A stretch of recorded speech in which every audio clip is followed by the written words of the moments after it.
Do you want to get into a Latin Rite of Spring full of mythological dances of the Mayas and the Aztecs? How about a ritual ending with the killing of a tropical snake? This is Revueltas Sensemayá coming right up on Conducting Pills.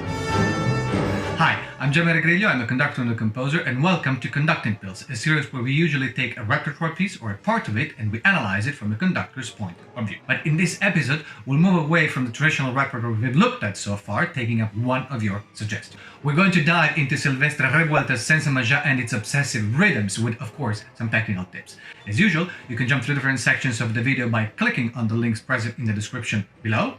And now, let's start! Composer Silvestre Revueltas is the unanimously recognized leader of the 20th century Mexican music. He was also an orchestra conductor and an artist politically committed to the defense of the minorities. For his tremulous Sensemayá, Revueltas was inspired by a story by the Cuban writer Nicolas Guillén. Guillén published in 1934 a series of 17 poems with the title West Indies Ltd. One of them, Sensemayá, Song to Kill a Snake, was discovered by Revueltas when he heard it from the poet's voice. Revueltas immediately felt the cadence and rhythm that the initial chorus possessed, mayombe, bombe, mayombe, mayombe, bombe, mayombe. The poem Sensemayá is based on Afro-Cuban religious cults preserved in the cabildos, self-organized social clubs for the African slaves. In this poem, an adept called the mayombero is leading the rituals. The ritual offers the sacrifice of a snake to a god. This god is the Afro-Cuban spirit who has the power to heal or spread pestilence. One of the main motives in Sensemayá is based on this word, mayombero. The chant mayombe bombe mayombe, which I mentioned earlier, is an example of Guillén's use of repetition derived from an actual ceremony. And as we will see, the rhythm and repetition form the base for Revueltas' composition. Now, the original version from 1937 was for chamber orchestra and was in fact subtitled Indigenous Song for the Killing of a Snake. A year later, he decided to reorchestrate the work for a large orchestra. There's nothing postcard-like in this piece. It's built with refined skill, exploiting the hypnotic rhythms, the asymmetries, the wild percussion of the ethnographic heritage. The rhythms of the words in the poem are translated into the score, at least partially. The opening bars, for instance, can be mapped to the word Sensemayá, with the accent on the ya emphasized by the claves. From a structure point of view, it's an A1 plus a coda. Inside the A section, we find three different subsections or blocks. The piece opens with rhythmic bass in 7/8 played by the tom-tom and the bass drum, and the pedal in pianissimo of the bass clarinet.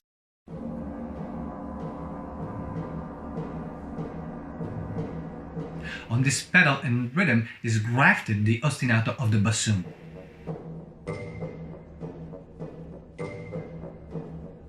And the off accent on the last beat is underlined by the claves.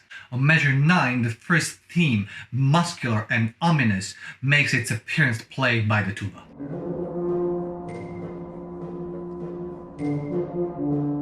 And answered by the horn. The first theme is repeated by the English horn, the tuba and the trumpet. Texture and dynamics intensify progressively.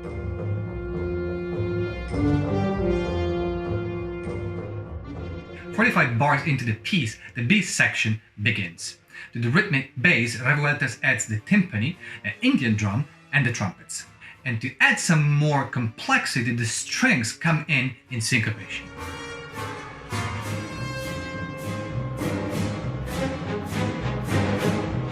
Four bars into it, the horns bring in their answer to the first theme. Transitioning into the second theme. This theme is counterpointed by nervous trumpets and trombones,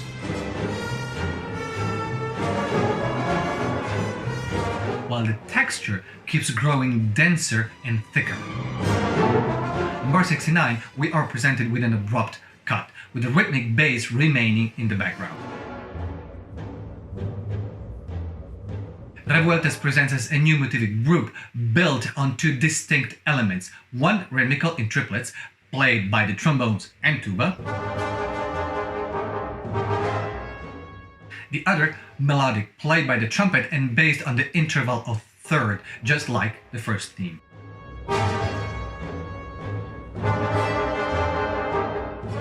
There's a thunderous interruption of the rhythmic bass. The third motive goes to trumpets and trombones.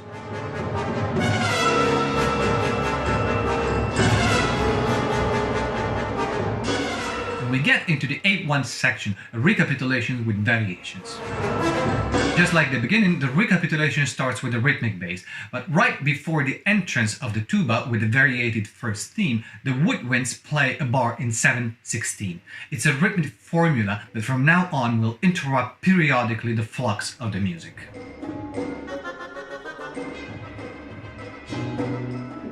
As you've undoubtedly noticed, the constant in this piece is the presence of uneven rhythms, mostly the 7/8. The key to keeping everyone tight together relies in the height of your stroke. In the 7/8, make sure that the last beat is longer than the previous two. It needs to be 1-2, 1-2, 1-2, 3, 1-2, 1-2, 1-2, 3. So the height of the last beat needs to be bigger than the height of the previous two. 3 against 2. 1-2, 1-2, 3, 1-2, 1-2, 3. Don't drop it ahead of time. On the contrary, in the 7/16, make sure that the first beat is longer than the second. The only chance you have to make this work is by keeping it in the wrist, what a surprise, and by keeping your gestures small. Flute, clarinet, horn, and xylophone repeat the theme of the C section in unison. And at bar 132, we have a tight dialogue between the 7/16 formula in the trumpets and the wild response of the full orchestra. The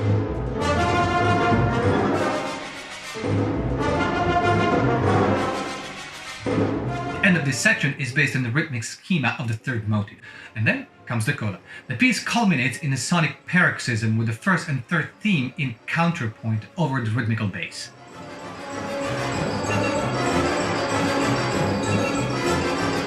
Sensemayá has its roots in an archaic nature, in primitive rituals. It's raw in essence, but its rhythms are laid out with extreme precision. It reaches the listener on a visceral level, with those flamboyant winds and menacing percussions, evocating an ancient ceremony much like Stravinsky did with the Rite of Spring. This piece is the one that got Revueltas international recognition since it was recorded by Leopold Stokowski in 1947. After Stokowski, many conductors tackled this score, like Eduardo Mato or Roland Bernstein. By the way, if you're interested in Roland Bernstein markings for this score, they're available at the Digital Library Archive of the New York Philharmonic. I'll put a link to them in the description below. It's too bad Revueltas could not enjoy his overdue success, as he died in 1940. Thank you for watching, and don't forget to subscribe to my YouTube channel by clicking on the button right below the video and ring the bell so you will get notified every time a new video comes out. Let me know in the comments what you think about this piece and if you have any suggestions for future videos, and I will see you next week for another episode of Conducting Pills when we will focus on Tchaikovsky's Romeo and Juliet. Till then, bye bye.